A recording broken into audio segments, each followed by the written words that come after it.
Helena Drake grabbed the mop from Marcus Webb's hands and smashed it across his face. The wooden handle cracked against his cheekbone. Blood sprayed across the 38th floor granite. 300 employees gasped behind glass walls. Phones raised. Recording. Live streaming to the world. Marcus stumbled but didn't fall. His hand touched his split cheek, came away red.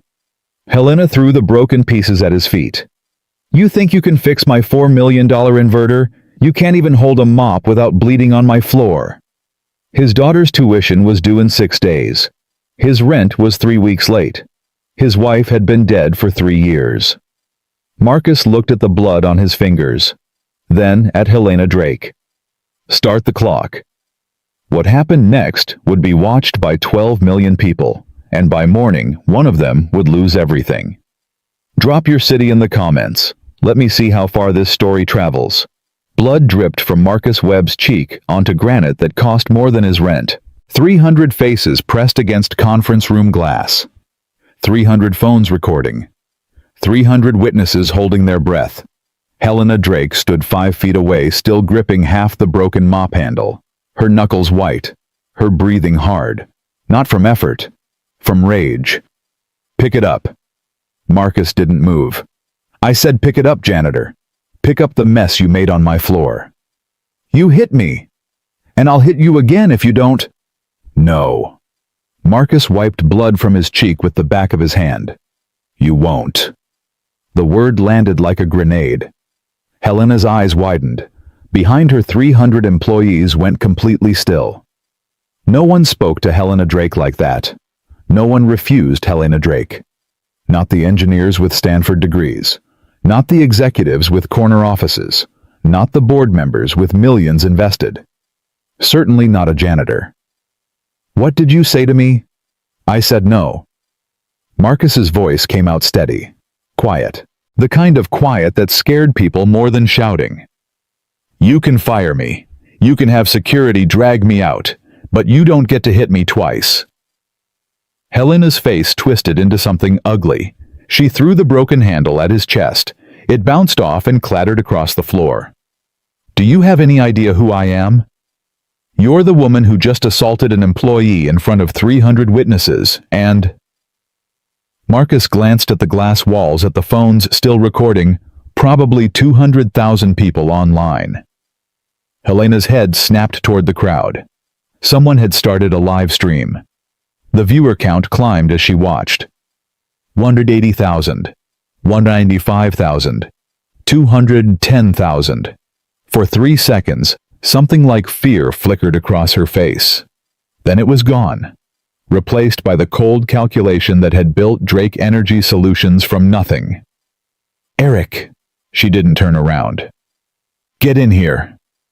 The door opened. Eric Lawson stepped through, lead engineer, MIT graduate, the kind of man who'd never pushed a mop, or missed a meal, or wondered if his electricity would be shut off before payday. "Helena, maybe we should—" "Shut up." Her eyes never left Marcus. "I've been watching this one. Security footage. 2 weeks of him lurking outside my R&D lab at midnight, listening, watching." She smiled. "Tell me, janitor, what exactly have you been listening to?" Marcus felt his phone buzz in his pocket. His daughter Lily.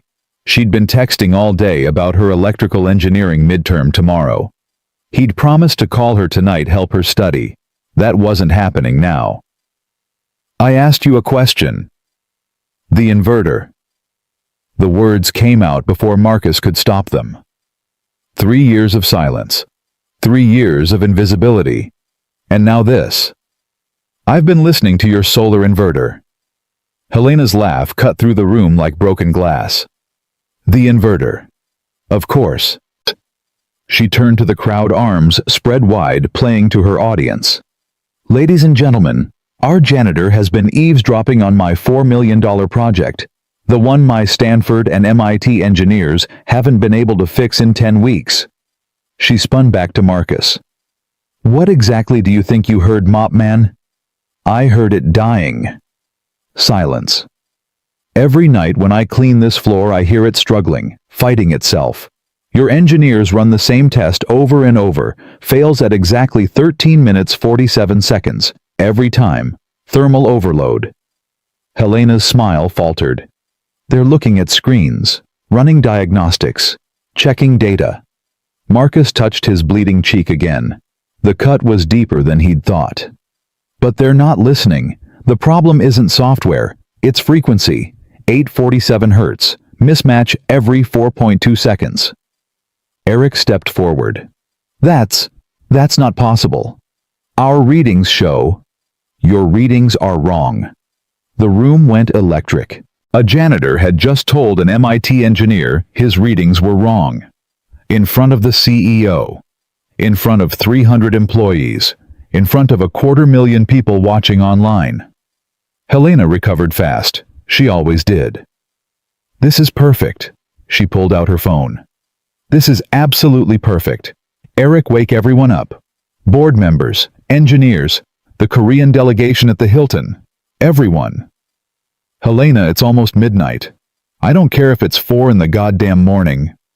Her smile had turned predatory. Our janitor thinks he's an engineer. I want the whole world to watch him prove it. Marcus's phone buzzed again while they waited for the crowd to assemble. Lily.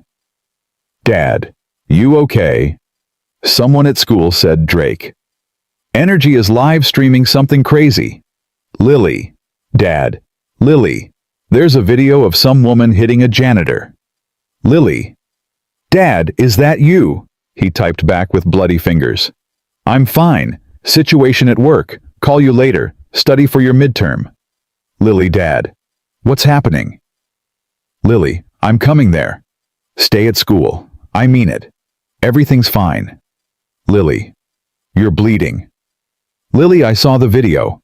Dad, you're bleeding, Lily. Stay. At school. I love you. Trust me. He put the phone away. His hands were shaking. Not from fear, from something else. Something that had been sleeping for 3 years. His daughter was watching. His 19-year-old daughter, sophomore at University of Illinois, studying electrical engineering because she wanted to be like him, like the man he used to be, was watching her father bleed on a live stream. Everything he'd done for 3 years, the janitor job, the night shifts, the invisibility, all of it so she wouldn't have to take loans, so she wouldn't have to struggle, so she'd have the degree he never finished.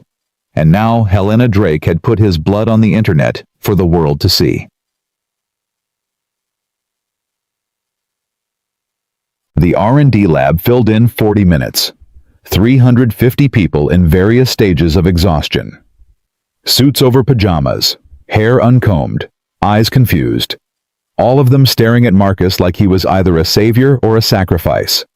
The solar inverter sat in the center of the room. $4 million of German precision and American ambition. Chrome and titanium. Cables and sensors. A machine that had humiliated every engineer who'd touched it for 10 weeks. Helena had set up the moment like an execution. She stood at a podium, microphone in hand, the cut on Marcus's cheek already forgotten or deliberately ignored. The live stream had hit 400,000 viewers. Ladies and gentlemen, I apologize for the hour. Her voice carried false warmth. But tonight we're witnessing something historic. This man, she pointed at Marcus, is Marcus Webb, 52 years old, janitor, 3 years cleaning our toilets. Tonight, he claims he can fix what our Stanford and MIT engineers couldn't solve in 10 weeks. Dr. Raymond Cho sat in the front row. 73 years old. $80 million invested. The kind of man who'd built empires and buried competitors and never once raised his voice because he didn't need to. His eyes hadn't left Marcus since he'd walked in. So, here's what's going to happen. Helena descended from the podium, walking toward Marcus with deliberate steps. 2 hours. In front of Mr. Cho, whose patience we've tested far too long. In front of every employee who dragged themselves out of bed. In front of the entire world watching online. She stopped inches from his face. close enough that he could see the cruelty carved into every line around her eyes. "Fix the inverter, janitor. Fix it, and I'll make you head of engineering. 200,000 a year, full benefits, corner office." Her voice dropped to a whisper. The microphone still caught it. "But when you fail, and we both know you'll fail, I won't just fire you. I'll destroy you, your name, your reputation, whatever pathetic life you've scraped together." She leaned closer. "And that daughter of yours, Lily Wright, sophomore at U of I Electrical Engineering." Marcus's blood went cold. Imagine how she'll feel watching her father humiliate himself in front of 12 million people. Imagine explaining to her why daddy's a fraud. His fists clenched at his sides. "Touch my daughter and I'll—" "You'll what?" Helena laughed. "Call the police, sue me, with what money?" She turned to the crowd with theatrical flourish. "This is a man who declared bankruptcy 3 years ago, sold his business for pennies, couldn't even save his dying wife." Marcus felt something crack inside his chest. "Oh, did I touch a nerve?" Helena's smile sharpened. "Sarah wasn't it ALS horrible way to go, and you sold everything, your shop, your house, your tools, and she still died anyway. That must have been—" "Enough." The voice came from the front row. Dr. Raymond Cho had stood up. Every head in the room turned. "Mrs. Drake, you've made your point." His English was perfect, barely accented. Let the man work, or let him fail, but enough theater. Helena's jaw tightened. For a moment something dangerous flashed in her eyes. But Cho's $80 million carried weight she couldn't ignore. "Fine." She waved to Eric. "Start the clock. 2 hours." The timer on the wall began counting down. 2:00, 1:59:59, 1:59:58. Marcus walked toward the inverter on legs that felt borrowed from someone else. His cheek throbbed. His hands trembled. His daughter was watching. 400,000 strangers were watching. Helena Drake was waiting for him to fail so she could bury him. He thought about Sarah. Her hand in his at the end, thin as paper, cold as winter. "Promise me you won't give up. Promise me you'll remember who you are. Promise me you'll find your way back." 3 years. 3 years of mopping floors and emptying trash and pretending he wasn't dying inside. 3 years of being invisible because visible hurt too much. Sarah had asked him to find his way back. Maybe this was the way. Marcus placed both hands flat against the inverter's housing. "What's he doing?" someone whispered. "Praying," someone else answered. But Marcus wasn't praying. He was listening. His father had taught him this. Thomas Webb. 35 years at General Electric. The man who could diagnose any electrical problem by sound alone. The man who'd solved problems that stumped engineering teams, then watched younger men with degrees take the credit. The man who died on a garage floor at 59, still working, still invisible, still waiting for recognition that never came. Every machine has a heartbeat, son. Most people hear noise. But if you listen, really listen, the machine tells you exactly what's wrong. Marcus listened. The inverter hummed beneath his palms. $4 million of precision engineering screaming in a language most people couldn't hear. There. The frequency mismatch at 847 Hz. The subtle stutter every 4.2 seconds. The cascade of micro failures building like pressure before an explosion. "There," Marcus said. "There what?" Eric demanded from his diagnostic station. 847 Hz, every 4.2 seconds. You hear that stutter? Eric checked his monitors. "Our readings show normal operation." "Your readings are wrong." Marcus pulled a worn notebook from his back pocket. His father's notebook pages filled with 40 years of electrical observations margins covered in Marcus's own cramped handwriting from 2 weeks of midnight study. "Your diagnostic software is calibrated for American standards, but these solar cells were manufactured in Munich. German engineering, metric precision." He showed them the math. The frequency regulation system expects 50 Hz grid standard. Your control unit expects 60 Hz. Different tolerances. The system reads 847.3 Hz output. Your software rounds to 847. That's a 0.035% error. Eric frowned. That's negligible. By itself. But this inverter has 63 interconnected systems. Each one compounds the error. By the time signals reach the main computer, you've got cascading failures. Marcus traced a line in his notebook. 13 minutes, 47 seconds. That's when the accumulated heat exceeds what the cooling system can handle. Emergency shutdown. The room had gone silent. Dr. Cho spoke from the front row. You calculated this yourself from listening. From listening. From watching. From 2 weeks of cleaning this floor while your engineers went home. Marcus met the old man's eyes. My father taught me. Machines speak to those who know how to listen. Something flickered across Cho's weathered face. Recognition. Memory. Something that looked almost like pain. Helena's voice cut through the moment. Very impressive. You've identified the problem. But any idiot can point at something and say it's broken. She crossed her arms. Can you actually fix it? Marcus reached into the diagnostic kit, pulled out a component, brushed aluminum, size of a hockey puck. This. Helena stared. That's a $70 part. 72, frequency bridge adapter. Instead of reprogramming everything or replacing German components with American ones, we add a translator. The implications crashed through the room. You're telling me... Helena's voice rose cracking with disbelief. That a $72 part could have solved a problem that's cost me $4 million and 10 weeks. Marcus met her eyes. Complicated problems don't always need complicated answers. Sometimes you just need to help two systems understand each other. He turned back to the inverter. My father used to say that. The installation took 17 minutes. Marcus's hands moved with precision that surprised even him.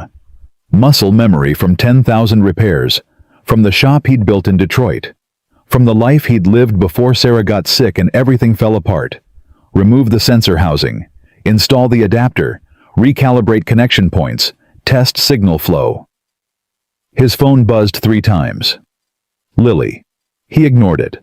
When he stepped back, the clock showed 1:41:33.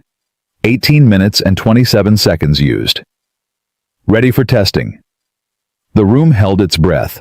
The live stream had hit 1.2 million viewers. Helena's face had gone pale beneath her makeup. Her certainty was cracking. The janitor wasn't fumbling, wasn't panicking, was working with the quiet confidence of someone who'd done this 10,000 times before. Start it, Marcus said. Eric looked at Helena. She nodded once sharp. His hand moved to the power switch. The inverter hummed to life. Marcus closed his eyes, listened with his father's ears. The stutter was gone. The desperate fighting rhythm that had plagued the machine for 10 weeks had been replaced by something smooth, harmonious. The sound of a heartbeat finally beating right. Temperature stable, Eric reported. His voice shook. Frequency optimal, output perfect. 1 minute, 2 minutes, 5 minutes. The inverter purred. 8 minutes, 9, 10. Helena grabbed the edge of a table. 11 minutes. The room stopped breathing. 11 minutes, 30 seconds. Someone whimpered. 11 minutes, 45 seconds. 12 minutes. 12:30. 13 minutes. 13 minutes, 47 seconds. The inverter kept running. 14 minutes. 15 minutes. 16 minutes. The room exploded. Engineers shouted. Employees cheered. Someone burst into tears. The live stream comments scrolled so fast they became a blur of exclamation points and disbelief, and the same question repeated 1,000 times. Who is this guy? But Marcus didn't celebrate. He stood beside the inverter, one hand on its warm surface, feeling the steady heartbeat of a machine finally doing what it was designed to do. Tears ran down his face, not because of the victory, not because of the crowd, because his father had been right, because Sarah had been right, because his daughter was watching, and she would finally know that her father wasn't just a janitor. He was an engineer. He'd always been an engineer. He'd just forgotten for a while. Dr. Raymond Cho rose from his chair. The applause died as he walked toward Marcus. 73 years old, $80 million, a lifetime of watching men succeed and fail. He stopped in front of Marcus, studied his face with eyes that had seen everything. Your father, Thomas Webb, General Electric. Marcus's heart stopped. How do you know that name? Because I met him. 1987. I was a young executive building what would become Cho Industries. The old man's voice carried weight. We had a problem that stumped our entire engineering team. Your father solved it in 4 hours. We offered him 3 times his salary to come to Seoul. He never told me that. He refused. Cho's eyes glistened. Said he couldn't leave Detroit. Said he had a son who needed him. Marcus felt the floor shift beneath his feet. All those years, all those nights watching his father come home exhausted from a job that never recognized him. And he'd turned down a fortune for Marcus, for his son, for his... He was a great man, your father. Cho placed one hand on Marcus's shoulder. The world's failure to acknowledge him was a tragedy, but tonight his son received the recognition he deserved. The applause started again, louder this time. 350 people cheering for a janitor who'd just done the impossible. Helena Drake stood frozen at her podium. The hunter had become prey. The woman who'd built an empire on fear watched it crumble in real time. Watched her employees applaud the man she'd tried to humiliate. Watched her investors witness her failure. Her eyes found Marcus across the room. He saw something there he'd never expected. Fear. Helena Drake, CEO of Drake Energy Solutions, terror of Silicon Valley, destroyer of careers, was afraid. Not of losing the company, not of losing money, not of losing power. She was afraid of him, of what he represented, of what he'd proven, of what it meant for everything she'd built on the foundation of fear and control, and the absolute conviction that people like Marcus Webb didn't matter. She slipped toward the exit. Mrs. Drake? Cho's voice stopped her cold. We need to discuss the terms of our continued partnership. Helena turned. The mask struggled to reassemble itself. Of course, Mr. Cho. I'll have my assistant schedule now. The word carried the weight of $80 million. We discuss now. Marcus's phone buzzed. Lily. Dad. Lily. Dad. I saw everything. Lily. I'm crying. Lily. You did it. Lily. I'm so proud of you. He typed back with trembling fingers. I love you, sweetheart. Go study for your midterm. I'll call you in the morning. Lily. Forget the midterm. I just watched my dad save a $4 million project with a $72 part. Lily. That's worth more than any test. Lily, I love you, Dad. Lily. Mom would be so proud. Marcus stared at those words until they blurred. Mom would be so proud. He looked up at the ceiling, through it, through 38 floors of steel and glass, up to wherever Sarah was watching. I found my way back, he whispered. I finally found my way back. The clock on the wall read 12:47 a.m., 93 minutes ahead of schedule. Outside, Chicago slept. Inside, Marcus Webb was visible again. But what he didn't know, what no one in that room knew, was that Helena Drake had already made a phone call, and the next 48 hours would make tonight look like a warm-up. Marcus didn't sleep that night. He sat in his apartment, a one-bedroom unit 20 minutes outside Chicago, $950 a month, that consumed half his paycheck, and watched the sun come up through windows he hadn't cleaned in 6 months. His cheek throbbed where Helena had hit him. The cut had stopped bleeding, but would probably scar. His phone had died around 4 a.m. He hadn't plugged it in. Didn't want to see the notifications. Didn't want to read the comments or the messages or whatever the world had decided about Marcus Webb, the janitor who fixed a $4 million inverter with a $72 part. The coffee maker gurgled. Cheap instant coffee that tasted like punishment. He'd been drinking the same brand for 3 years because it cost $4.99 for a can that lasted 2 weeks. His refrigerator held eggs, bread, a half-empty jar of peanut butter, and a carton of milk that might have expired yesterday. He couldn't remember. On the shelf by the window sat 2 photographs. Sarah on their wedding day, 27 years old, laughing at something he'd said right before the camera clicked. And Lily, at her high school graduation, holding her diploma like a trophy, grinning so wide it hurt to look at. Both of them believed in him. Sarah until the day she died. Lily still. Marcus didn't know if he believed in himself yet. The knock on his door came at 7:15 a.m. He wasn't expecting anyone. Didn't have friends who visited. Didn't have family except Lily, and she was 3 hours away at school. He opened the door. Dr. Raymond Cho stood in the hallway. 73 years old, immaculate suit. The kind of man who probably hadn't knocked on a door himself in 30 years. "Mr. Webb, may I come in?" Marcus stepped aside without a word. What else could he do? Cho walked into the apartment. His eyes swept across the second-hand furniture, the bare walls, the stack of bills on the kitchen counter that Marcus had been ignoring for weeks. If the old man was judging him, his face didn't show it. "You haven't slept?" "No. Neither have I." Cho turned to face him. "I've been on the phone with my attorneys for 3 hours, and with Helena Drake's board of directors for 2. Marcus felt something cold settle in his stomach. What's happening? "She's trying to destroy you." The words hit like a punch. Marcus had expected it.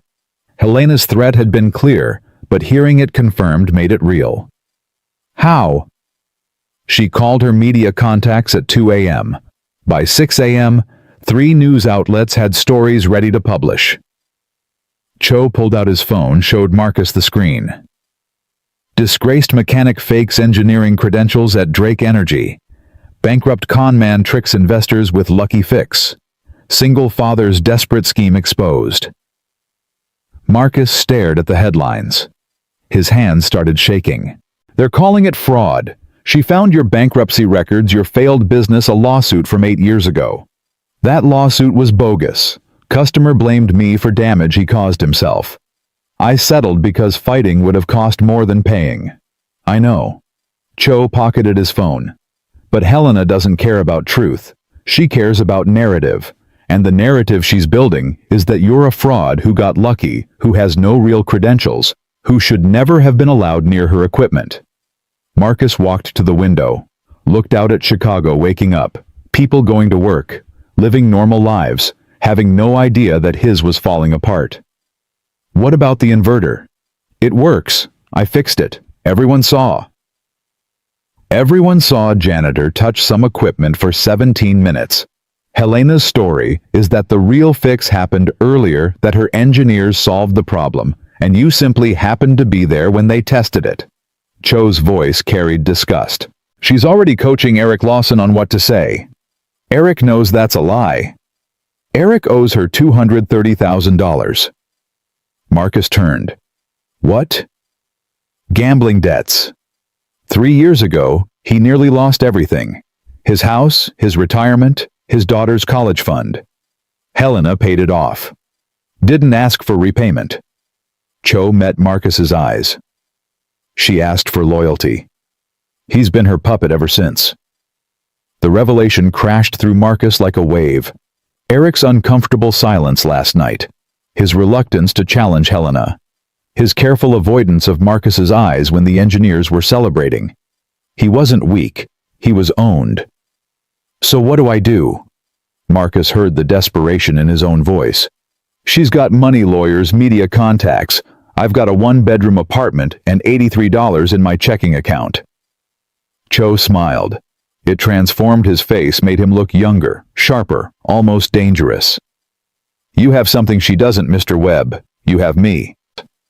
Marcus didn't understand. Why? You barely know me. You've got $80 million invested with Helena, not with some janitor who... your father. The words stopped Marcus cold. I told you last night. I met Thomas Webb in 1987. What I didn't tell you was what happened after. Cho walked to the photographs on the shelf, picked up Sarah's wedding picture, studied it for a long moment.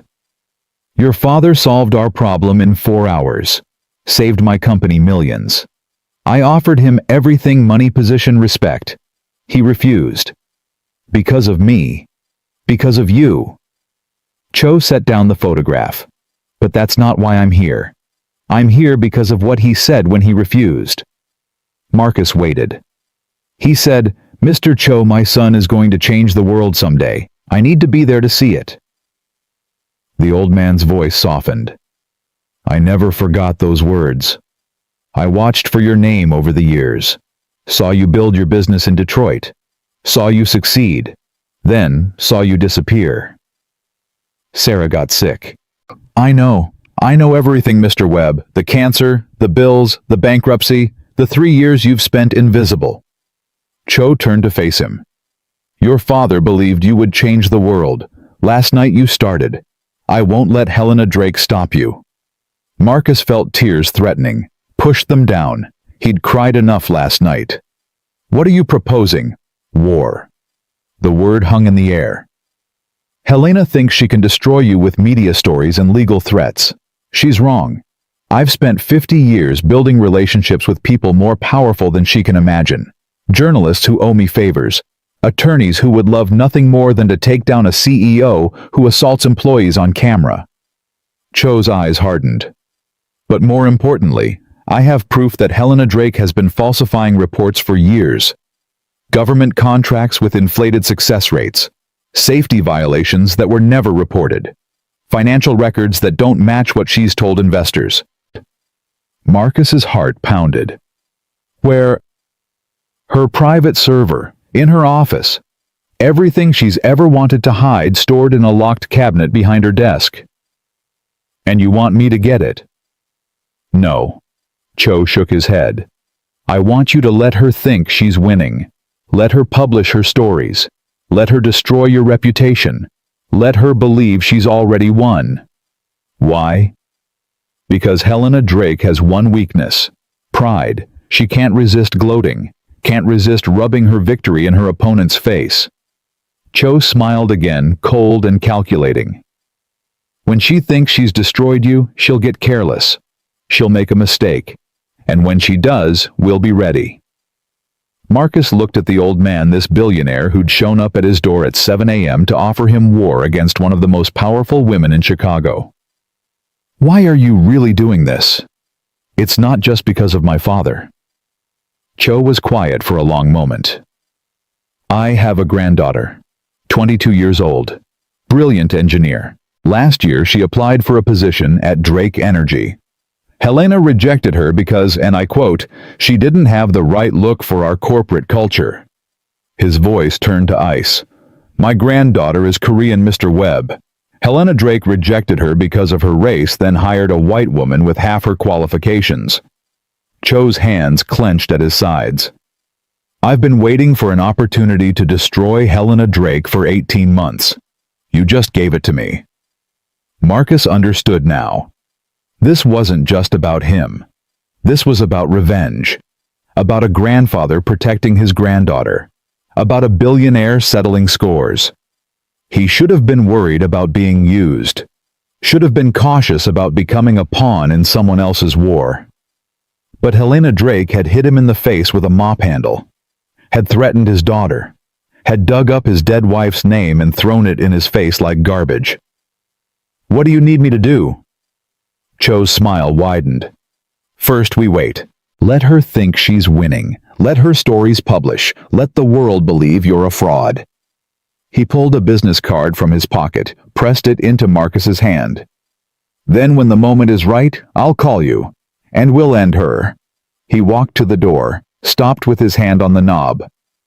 "One more thing, Mr. Webb. Your daughter." Marcus's blood went cold. "What about her?" "Helena knows about her, knows where she goes to school, knows what she's studying." Cho's voice carried warning. "She's already sent people to dig into Lily's life, looking for anything she can use. If she touches my daughter, she won't. I've already arranged protection, people watching Lily's apartment, following her to class." Cho met Marcus's eyes. "Your daughter will be safe, Mr. Webb.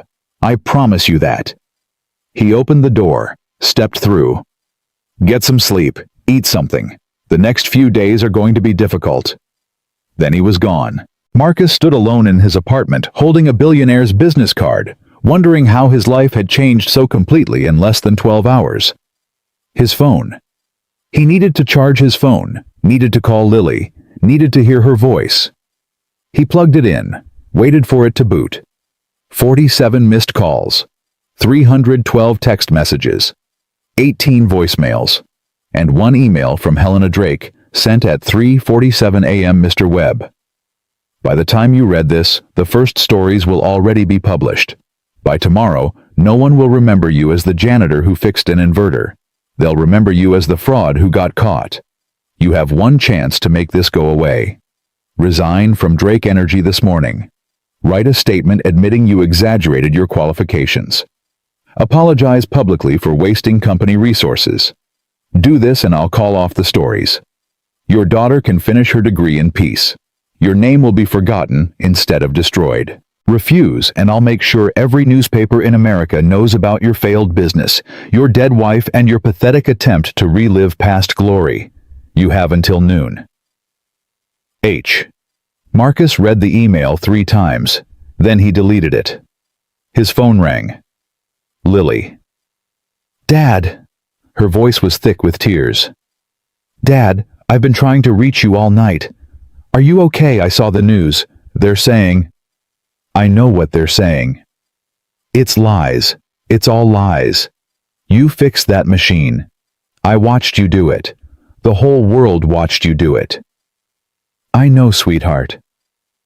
"So why aren't you fighting back? Why aren't you telling everyone the truth?" Her voice cracked. "Mom wouldn't want you to let them do this to you. She'd want you to fight." Marcus closed his eyes. His daughter, 19 years old, fierce and brilliant, and so much like Sarah it hurt to breathe. "I am fighting Lily, just not the way they expect." "What does that mean?" "It means I need you to trust me. Can you do that?" Silence on the line. Then, always Dad. "I always trust you." "Good. Now listen to me. Some people might come around asking questions. About me, about you, about our family. Don't talk to them. Don't answer questions. If anyone makes you uncomfortable, call me immediately." "Dad, you're scaring me." "I know. I'm sorry. But this is important." He gripped the phone tighter. "Helena Drake is dangerous. She's going to try to use you against me. I won't let that happen. I can take care of myself." "I know you can. But let me take care of you too. Just this once." Another silence. Then, "Okay, Dad. I love you." "I love you too, sweetheart. More than anything." He hung up, stood in his empty apartment, looked at the photographs of Sarah and Lily. 2 women who believed in him. One gone. One still fighting for him. He couldn't let either of them down. The first story published at 8:30 a.m. Marcus watched it happen on his laptop, a major Chicago news outlet, with the headline, "Drake Energy Janitor's Checkered Past Raises Questions About Viral Video." By 9 a.m., 3 more outlets had picked it up. By 10 a.m., it was trending on Twitter. By noon, Helena's deadline, the story Marcus had lived the truth of what happened in that R&D lab, had been completely rewritten. He was no longer the hero, he was the con man. Comments flooded social media. Some people defended him. They'd watched the live stream, they'd seen him work, they knew what they'd witnessed. But others turned on him with the viciousness that only the internet could produce. Always knew it was fake. No janitor could do that. Feel bad for Drake Energy. They got played by a grifter. His wife died and he went crazy. Sad, really. That last one made Marcus's hands shake. They were talking about Sarah. Strangers who'd never met her, never known her, reducing her death to a punchline in his supposed breakdown. His phone rang. Unknown number. Mr. Webb, this is Rebecca Torres from Chicago Tribune. I'm working on a story about... He hung up. It rang again. Different number. Marcus Webb, Sarah Chen Channel 7 News. We'd love to get your side of hung up. Again. Mr. Webb, this is hung up. He turned off his phone, sat in silence. Let the world tear him apart without his participation. This was the plan. Let her think she's winning. Let her get careless. But God, it hurt. Around 2 p.m. someone knocked on his door. Not Cho this time. The knock was tentative, uncertain. Marcus opened it. Eric Lawson stood in the hallway. The MIT engineer looked like he hadn't slept in days. His suit was wrinkled. His eyes were red. Can I come in? Marcus should have slammed the door. Should have told him to go to hell. This was the man who'd watched Helena assault him and said nothing. The man who was probably coaching his colleagues on how to lie about what happened. But something in Eric's face stopped him. Something broken. 5 minutes. Eric stepped inside, looked around the apartment with the same sweeping gaze Cho had used, but his expression was different. Not neutral. Ashamed. I'm sorry. Marcus crossed his arms. For what specifically? The part where you watched your boss hit me? The part where you're helping her destroy my reputation? Or the part where you've been lying about the inverter fix? Eric flinched at each accusation. All of it. His voice came out rough. I'm sorry for all of it. Then why are you doing it? Because she owns me. Eric slumped against the wall. All pretense of professional composure gone. 3 years ago, I had a gambling problem. Lost almost everything. My retirement, my daughter's college fund, almost lost my house. I know. Cho told me. Eric's head snapped up. Cho knows everything, apparently. Jesus. Eric ran his hands through his hair. Jesus Christ. It's over then. She'll find out I talked to you and she'll what? Destroy you. Marcus laughed, but there was no humor in it. Get in line, Eric. She's already destroying me. At least I didn't help her do it to someone else. The words hit Eric like physical blows. He sagged further, looking every minute of his 45 years. I didn't have a choice. Everyone has a choice. Easy for you to say. You don't have $230,000 in debt hanging over your head. You don't have a daughter who needs braces, and a wife who thinks you're a success, and a boss who could end your career with one phone call. You're right. Marcus stepped closer. I don't have $230,000 in debt. I have $110,000. And my wife is dead. And my daughter is putting herself through college because I couldn't afford to help her. And the only thing I had left, my integrity, my name, my reputation, your boss is currently burning to the ground. Eric couldn't meet his eyes. So don't tell me about choices, Eric. Don't tell me about pressure. I've lost everything twice now. First when Sarah died, second when Helena decided I was a threat. Marcus's voice hardened. At least when I lose standing up. Silence stretched between them. Finally, Eric spoke.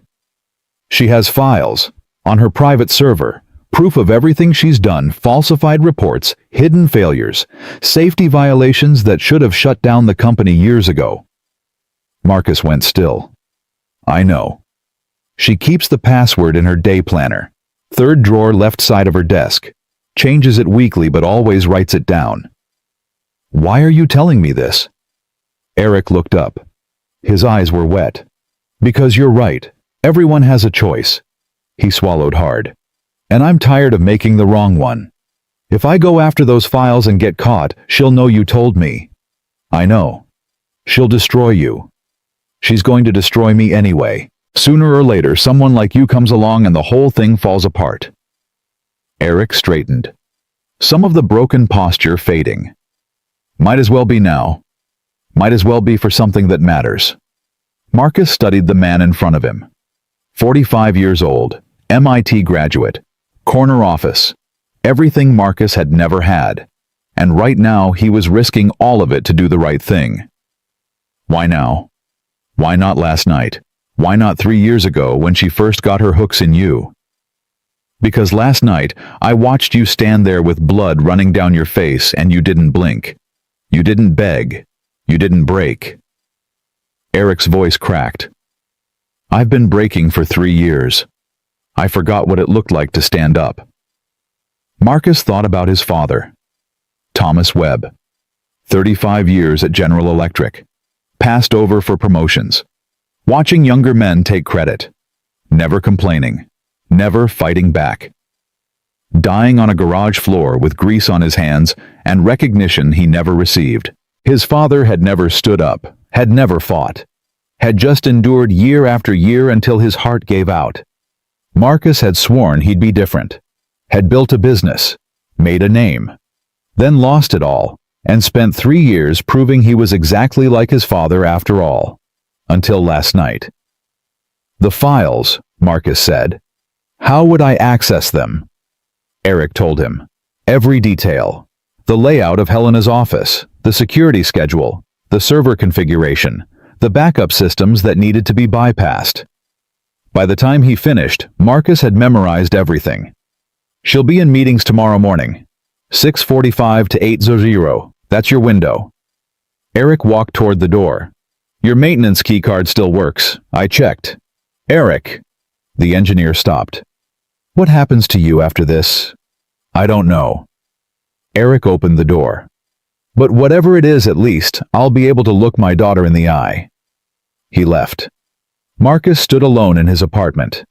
Cho's business card in one hand. Eric's information burning in his brain. 2 paths forward. Wait for Cho's carefully orchestrated revenge, or take matters into his own hands. Helena's email had given him until noon to surrender. That deadline had passed hours ago. By now she thought she'd won, thought the stories were doing their damage, thought Marcus Webb was home crying into his cheap coffee. She had no idea what was coming. His phone buzzed. He'd turned it back on without thinking. Text from Lily. Dad. I just saw another story. They're saying you lied about everything. That you never even owned a business. That the bankruptcy was because of fraud. He typed back, none of it's true. You know that, I know. But other people don't. My roommate asked if I was related to that fake janitor. I wanted to scream. I'm sorry, sweetheart. This will be over soon. How is it going to be over? She's got money and lawyers and media people. We've got nothing. Marcus looked at Cho's business card, at the information Eric had given him, at the pieces of a plan starting to form in his mind. We've got the truth, Lily. And sometimes that's enough. That's what Mom used to say. Your mother was right about most things. I miss her dad. Me too, sweetheart. Every day. He set down the phone, walked to the window. Tomorrow morning, 6:45 a.m. Helena's office. Either he'd find the proof he needed, or he'd lose everything all over again. But at least he'd lose fighting. At least he'd lose standing up. Sarah would have wanted that. His father would have wanted that. And Lily, watching from 3 hours away defending him to roommates who called him a fraud, deserved a father who fought back. Marcus Webb had been invisible for 3 years. Tomorrow, he'd become impossible to ignore. Marcus arrived at Drake Energy at 6:32 a.m. The parking lot was nearly empty. A few early birds scattered across the executive section. Security shift change happened at 6:45. Eric had been precise about that. 13 minutes to get inside, get up to the 38th floor, and become invisible again.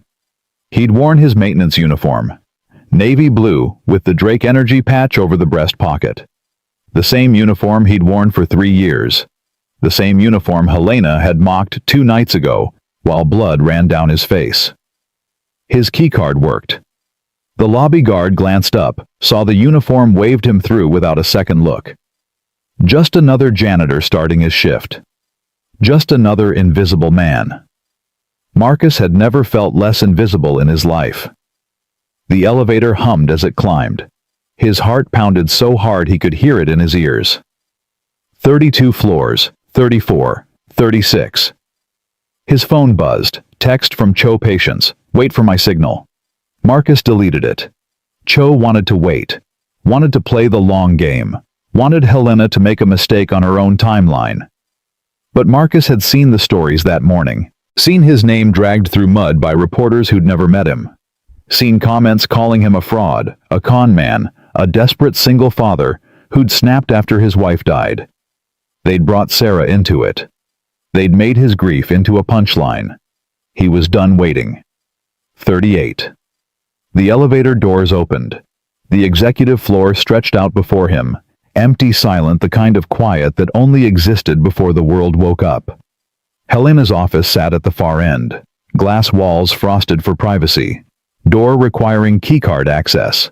Maintenance had universal clearance. How else would they clean executive spaces at night? Marcus swiped his card. The lock clicked green. He pushed through. Helena's office smelled like her perfume. Something expensive that probably cost more than his monthly grocery budget. The desk dominated the space, polished mahogany, probably worth more than his car. Behind it, exactly where Eric had described, stood a locked cabinet. Marcus moved fast. No time for hesitation. Third drawer left side. The day planner sat exactly where Eric promised, leather-bound, Helena's initials embossed in gold. He flipped through pages, meetings, appointments, notes in precise handwriting. There, last Monday's page, a string of numbers and letters in the margin. Casual enough that anyone glancing wouldn't recognize it as a password. Marcus memorized the sequence, replaced the planner, turned to the cabinet. His hands were shaking. He forced them steady. The password worked. The lock clicked open. Inside, a small server hummed quietly. External hard drives, backup systems. Everything Helena wanted to keep hidden from the world, stored in a locked box, in a locked office, in a building she owned. Marcus pulled the flash drive from his pocket. $12 at a gas station on the way here. His checking account was down to $71 now. He plugged it in. The download dialog appeared. Estimated time 8 minutes. The progress bar crept forward. 3%, 7%, 12%. Each percentage felt like an hour. Each second stretched into eternity. Marcus stood exposed in Helena Drake's office, committing corporate espionage, risking prison, risking everything. But he thought about Sarah, about Lily, about his father dying unrecognized on a garage floor. Some things were worth the risk. 23%. 31%. 38%. Footsteps in the hallway. Marcus froze. His blood turned to ice. The footsteps grew louder, heels clicking against tile with a rhythm he'd learned to recognize over 3 years of avoiding it. No. Not possible. She wasn't supposed to be here. Eric said she'd be in meetings until 800. The door opened. Helena Drake walked in. Time stopped. She stood in the doorway, briefcase in hand, staring at Marcus with an expression that moved through surprise toward something colder, more satisfied. Behind him, the computer showed 44%. The flash drive was visible. The open cabinet was visible. His guilt was written in every line of his body. Well, Helena's voice carried that particular tone of someone who'd just won a game they'd been playing 3 moves ahead. This is unexpected. Marcus's mind raced. Lie about why he was here. Claim he'd come to clean. Pretend the download was something innocent. Every option crumbled under the weight of obvious truth. Helena closed the door behind her. The lock clicked with the finality of a cell door. I came in early to review some files. Wanted to check on a few things before my meetings. She walked toward him, each step deliberate. Instead, I find you in my office stealing from my private server. 51%. I'm not stealing. Marcus found his voice. This is evidence. Evidence of what exactly? Falsified reports, hidden failures, defense contracts you've been lying about for years. His hands clenched at his sides. Eric told me everything. Helena's laugh was sharp enough to draw blood. Eric Chen told you about my private files. She shook her head, amusement mixing with cruelty. Oh, Marcus. Sweet, stupid Marcus. The progress bar hit 58%. Helena pulled out her phone finger, hovering over the screen. Eric Chen works for me. Has worked for me ever since I paid off his gambling debts 3 years ago. He called me the moment you hung up yesterday. Told me your whole plan. I've been waiting since 500 a.m. for you to walk through that door. The truth crashed through Marcus like a wave. Eric's sympathetic confession. His detailed instructions. His warning about getting caught. All of it performance. All of it trap. You set me up. I gave you rope. You chose to hang yourself. Helena's smile was arctic. Security is already on the way. Corporate espionage, industrial theft, unauthorized access to protected systems. My lawyers will make sure you spend the next 10 years in prison. 67%. But here's the thing, Marcus. She stepped closer. I'm not unreasonable. We can still make a deal. What kind of deal? Resign. Write a confession admitting you faked your qualifications, that you got lucky with the inverter, that you're a fraud who was trying to extort money from my company. Helena's voice turned almost gentle. Do that, and I'll drop the charges. You'll walk out of here a free man, disgraced, unemployed, but free. And if I refuse, then I destroy you. Prison, lawsuits. I'll make sure your daughter gets expelled from U of I. I'll have her investigated for academic fraud, scholarship violations, anything I can find or create. Helena's eyes glittered. By the time I'm done, Lily Webb won't be able to get a job flipping burgers. Marcus felt something crack inside his chest. Not his resolve. Something deeper. The last remaining piece of the man who'd spent 3 years hiding. You'd destroy a 19-year-old girl because her father embarrassed you. I'd destroy anyone who threatens what I've built. Helena's mask slipped. Beneath it, something ugly. Something broken. This company is my legacy, my life's work. I fought for 30 years to build something that matters, and I won't let some janitor with a lucky guess take it away from me. 73%. Marcus looked at this woman. Really looked. Saw the years of battle carved into her face. The loneliness behind the cruelty. The fear beneath the power. She wasn't evil. She was terrified. Terrified that everything she'd built could crumble. That she was one mistake away from becoming invisible like everyone else. Like him. I understand, Marcus said quietly.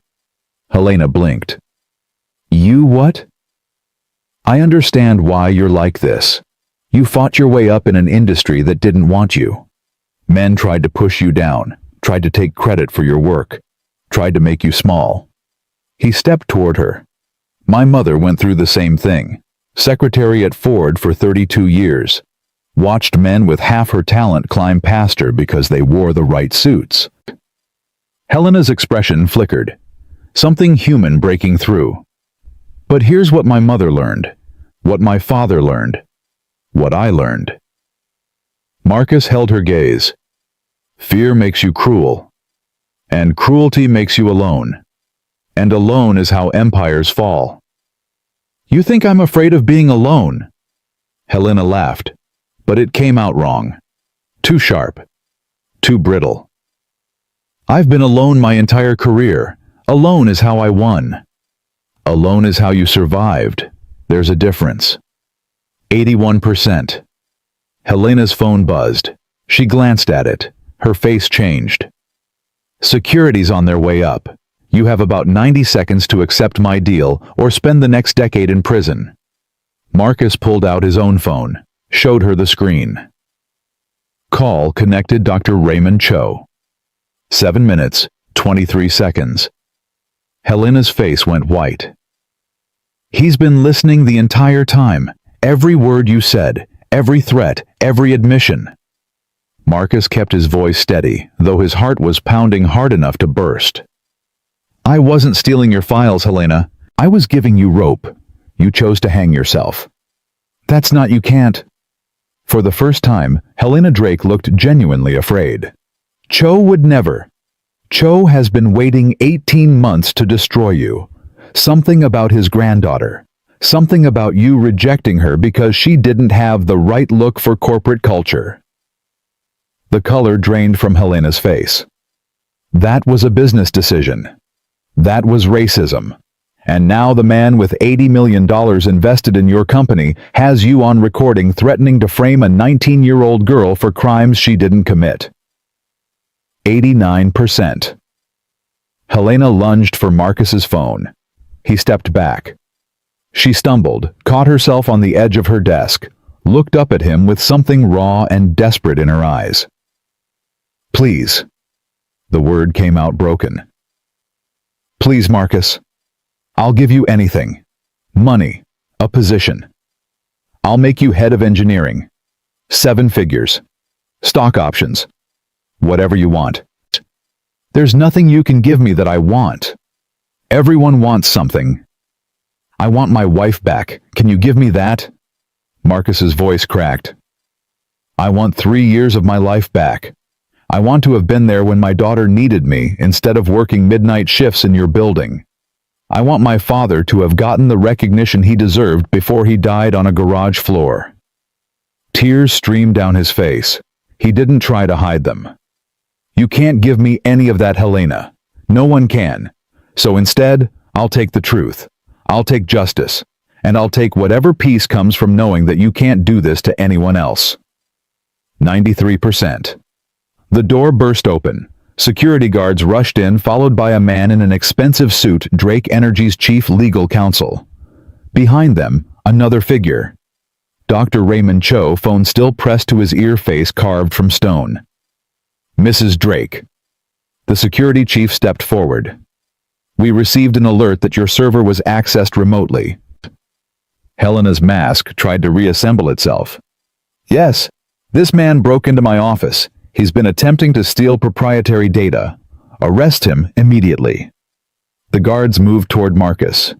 Stop! Cho's voice cut through the chaos. No one touches Mr. Webb. Everyone froze.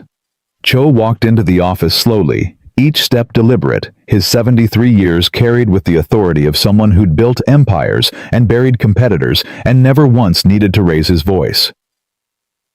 Everything that concerns Drake Energy concerns me. I have $80 million invested in this company. That gives me certain rights. He looked at Marcus. Mr. Webb, would you like to explain what happened? Marcus's throat was dry. This was the moment, the point where 3 years of invisibility either ended forever or extended into a prison cell. Mrs. Drake has been falsifying reports, government contracts with inflated success rates, safety violations that should have triggered shutdown, financial records that don't match what she's told investors. He pointed at the server. The proof is right there. I was downloading it when she walked in. Helena laughed, sharp, desperate. He's lying. He's a disgraced janitor making wild accusations. I have it on recording, Helena. Cho held up his phone. Every word, every threat, including the part where you promised to destroy a 19-year-old girl if her father didn't cooperate. The blood drained from Helena's face. I also have recordings from 2 nights ago. The live stream that 12 million people watched. The part where you assaulted Mr. Webb with a mop handle. Cho's expression didn't change. And I have 3 board members on conference call right now listening to everything that's happening in this room. Helena looked at her phone. Looked at the security guards. Looked at the exit, calculating escape routes, finding them all blocked. Section 14. 3 of our investment agreement grants me access to any and all financial records upon reasonable suspicion of material misrepresentation. Cho gestured to the legal counsel. Check the server, now. The lawyer hesitated, looking at Helena for direction. Do it. Cho's voice left no room for argument. Or I make one phone call and your entire legal department is unemployed by noon." The lawyer moved to the computer, pulled the flash drive, plugged it into his laptop. The room fell silent while he scrolled through files. His face went pale. "Mr. Cho?" His voice shook. "You need to see this." For several minutes, the only sound was clicking and scrolling. Cho leaned over the laptop, his expression shifting from neutral to grim to something approaching disgust. The Nakamura contract. Reported success rate 94%. Actual success rate 58%. He looked up at Helena. 36 percentage points of falsified data. Helena said nothing. Her jaw was clenched. Her hands trembled at her sides. Government Defense Project. 3 complete failures never reported to oversight agencies. Safety violations that should have triggered immediate shutdown. Cho straightened. "Is this accurate? I want my lawyer." "You have a lawyer. He's standing right there." Cho nodded toward the legal counsel, who looked like he wanted to disappear into the floor. "Is this accurate, Helena?" Her voice came out flat, dead. "I want my lawyer." Cho nodded to the security guards. "Please escort Mrs. Drake to conference room B. She is not to leave the building until our legal team has completed a full review of these documents." The guards hesitated. Old habits, old power structures. "Now." They moved toward Helena, took her arms. She didn't fight, didn't struggle. Just looked at Marcus with eyes that held something beyond hatred, beyond fear, recognition. She saw herself in him, the fighter, the survivor, the person who'd been pushed too far and pushed back. "This isn't over," she said quietly. "You have no idea what I can do, no idea who I know." "You're right." Marcus met her gaze. "But I know who I am now, and that's enough." They led her away. The door closed. Cho exhaled slowly, looking every day of his 73 years. "Mr. Webb, I owe you an apology." Marcus blinked. "For what?" "For telling you to wait, for wanting to play the long game when you were ready to fight." The old man almost smiled. "Your father was the same way, impatient, determined, convinced he knew the right path even when everyone told him otherwise." "My father never fought, he just endured." "He fought every day, Mr. Webb, just not in ways you could see." Cho placed a hand on Marcus's shoulder. "Coming to work when they passed him over for promotions, teaching you everything he knew when the world refused to recognize him, choosing his family over fortune." Marcus felt tears threatening again. "I never knew. He never told me." "Men like your father don't burden their children with their sacrifices. They simply make them and move forward." Cho squeezed his shoulder. "He would be proud of you today. What you did took more courage than most men possess in a lifetime." The door opened.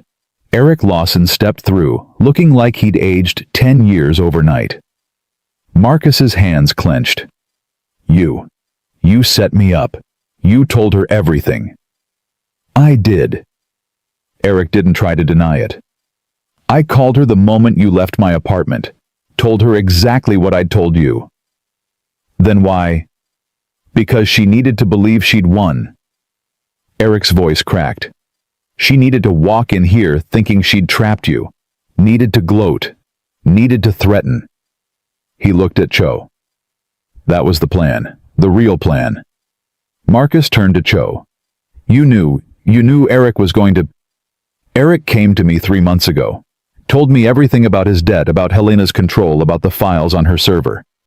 Cho's expression didn't change. "We've been working together ever since, waiting for the right moment. The recording on your phone. Eric called me the moment Helena arrived this morning. I've been listening since she walked through that door." Cho held up his phone. Every admission, every threat, all of it documented. Marcus's head was spinning. So the whole thing, Eric's confession, his guilt, his decision to help me, real. Eric stepped forward. "Everything I told you was true. The gambling, the debt, the 3 years of being her puppet." His eyes were wet. I couldn't tell you the whole plan. If you'd known, Helena would have sensed it. She would have held back. would have been careful. You needed me to believe it was real. I needed you to be real, angry, determined, ready to fight even if you lost." Eric's voice broke. "And you were. God, Marcus, you were magnificent. Standing there with blood on your face, telling her that fear makes you cruel and cruelty makes you alone." Marcus didn't know what to say. Didn't know what to feel. Anger at being manipulated. Gratitude for being saved. Confusion about which parts had been real and which had been performance. "Why me?" he finally asked. "Why did any of you choose me for this?" Cho and Eric exchanged looks. "Because you fixed the inverter," Eric said quietly. "Because you stood up when anyone else would have crumbled. Because you reminded me what it looked like to have integrity. Because your father believed you would change the world," Cho added. "And I wanted to see if he was right."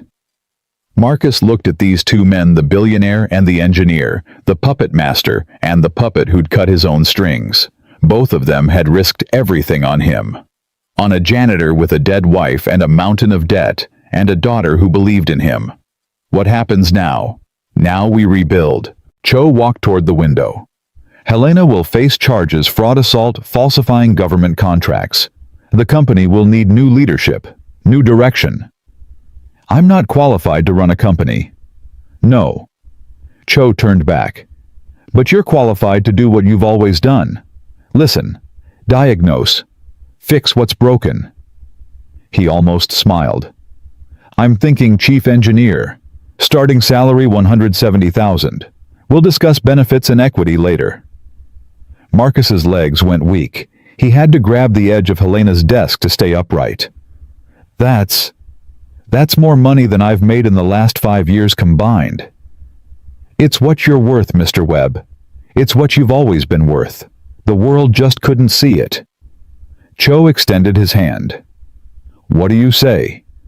Marcus looked at the hand, looked at the office, looked at the server that held proof of Helena's crimes, and somehow proof of his own redemption. He thought about Sarah, about the promise he'd made, about finding his way back. He shook Cho's hand. I say yes. Marcus drove home in a daze. The morning sun was bright enough to hurt. His Civic's check engine light glared its usual accusation, but somehow it didn't bother him anymore. He'd fix it next week. He could afford to fix it now. His phone buzzed. Lily. Dad? Her voice was shaking. Dad, I just saw the news. They're saying Helena Drake was arrested. They're saying that you helped. It's true. Oh my God, she was crying now. Oh my God, Dad, I've been watching the coverage. They're calling you a hero. They're saying you exposed millions of dollars in fraud. I had help. I don't care about help. I care about you. Her voice cracked. Mom would be so proud. She'd be so proud. Marcus pulled over. He couldn't drive anymore. Couldn't see through the tears. I kept my promise, Lily. All 3 of them. What? Before your mother died, she asked me to promise 3 things. Don't give up. Remember who I am. Find my way back. Marcus's voice broke completely. I finally did it. I finally found my way back. Lily was silent for a long moment. When she spoke again, her voice was small, wondering. What does that mean for us, Dad? What happens now? Now I go back to work, not as a janitor, as an engineer. He laughed, the first real laugh in 3 years. They offered me chief engineer, sweetheart, $170,000 a year. Dad. Lily was crying again. Dad, that's... I know. Does this mean, can I come home for Thanksgiving? I haven't been able to afford the bus ticket, and I didn't want to ask. You never have to ask. I'll fly you home, first class if you want. I don't need first class, Dad. I just need you. Marcus wiped his eyes, looked up at the sky through his cracked windshield. You have me, sweetheart. You've always had me. I was just lost for a while. You're not lost anymore. No. Marcus smiled. I'm not lost anymore. He drove the rest of the way home in silence. But it wasn't the heavy silence of the past 3 years. It was something lighter, something hopeful. On his shelf, Sarah's photograph smiled at him, frozen in a moment when they'd both believed the future held promise. He touched the frame gently. "I did it, Sarah. I finally did it." The photograph didn't answer, but somehow Marcus knew. She'd heard him. 6 months changed everything. Marcus stood in the center of Drake Energy's newly renamed Advanced Engineering Center, watching his team run final diagnostics on the Nakamura flagship inverter. The same machine that had nearly destroyed his life now hummed with perfect efficiency. The same floor where Helena had cracked a mop across his face now held 36 workstations staffed by people no one else had believed in. "Temperature holding at optimal," Jennifer Hayes called from her station. 28 years old, former hardware store clerk, could diagnose circuit failures faster than engineers with PhDs. Marcus had found her selling electrical supplies in Columbus, recognized the way she listened to equipment the same way he did. "Frequency locked," Darnell Washington added. 44 years old, former truck driver. Studied engineering textbooks at rest stops for 15 years because no university would admit a black man from rural Mississippi with a GED and no money. Marcus had met him at a gas station outside Detroit, overheard him explaining voltage regulation to another driver, hired him on the spot. "Output exceeding projections by 12%, said Maria Santos, 51 years old, single mother of 3. Worked assembly lines for 20 years while taking night classes that never led anywhere because she couldn't afford the final semester. Marcus had read her application to the Thomas Webb Engineering Fund, the scholarship program he'd established with his first 3 paychecks, and promoted her to team lead within a month. None of them had degrees. None of them had credentials. None of them had ever been given a chance by anyone who mattered. Until now. Looking good people. Marcus walked between workstations, checking readings, offering suggestions, listening to the machines the way his father had taught him. "Jennifer, what's the harmonic on junction 7? 0.3 below baseline. Want me to adjust?" "Leave it. Sometimes a little variance keeps things interesting." Jennifer grinned. 6 months ago, she'd been selling light bulbs to contractors who called her sweetheart and asked if she could get a man to help them. Now she was troubleshooting systems that Stanford engineers had given up on. Mr. Webb, Marcus's assistant, a young man named David Chen, no relation to Eric, appeared at his elbow. "Doctor, Cho is on line 2, says it's urgent." Marcus felt his stomach tighten. In 6 months, he'd learned that urgent from Raymond Cho usually meant something he didn't want to hear. He stepped into his office, closed the door, picked up the phone. "Raymond, what's wrong?" Helena Drake was released from prison this morning. The words hit like a physical blow. Marcus sat down heavily in his chair. "That's not possible. She was sentenced to 30 months. She's only served 6. Early release, good behavior, cooperation with prosecutors." Cho's voice carried controlled anger. "Her lawyers filed motions I didn't see coming. She testified against 3 other executives involved in similar fraud schemes. The judge decided she'd served enough time." Marcus's hands were shaking. He pressed them flat against his desk.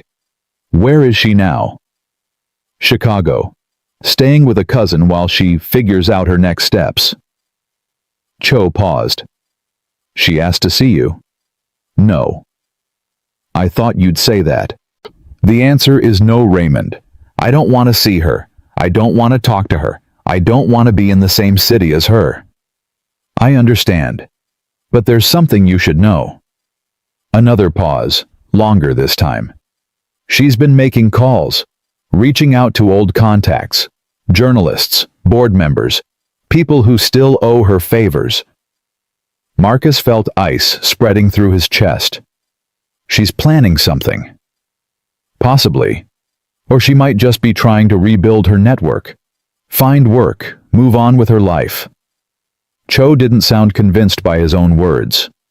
"Either way, I wanted you to hear it from me first." "Thank you." "Marcus." Cho's voice softened. You've built something remarkable in the past 6 months. Whatever Helena is planning, don't let it destroy what you've created. I won't. He hung up. Sat in silence. Stared at the photograph of Sarah on his desk, a new frame, now something proper instead of the cheap plastic one from before. Helena was free. The woman who'd hit him with a mop handle. Threatened his daughter. Tried to send him to prison.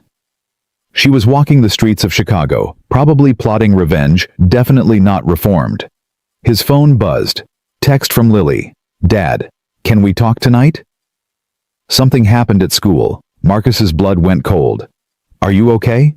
What happened? I'm fine. Just something weird. Can we video call around 8? Of course. I love you.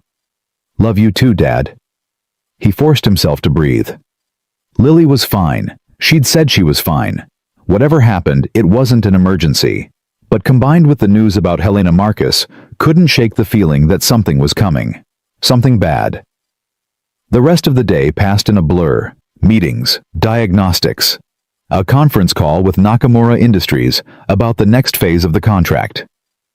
Marcus went through the motions, but his mind kept circling back to Helena. To Lily. To the past 6 months that had felt like rebuilding a life, and now felt like building a house of cards. At 7:45, he left the office. Drove home to the apartment he still hadn't upgraded, despite earning more money than he'd ever imagined. The place felt smaller now, not because of the salary, but because of perspective. He'd been invisible here, had spent 3 years hiding in these walls.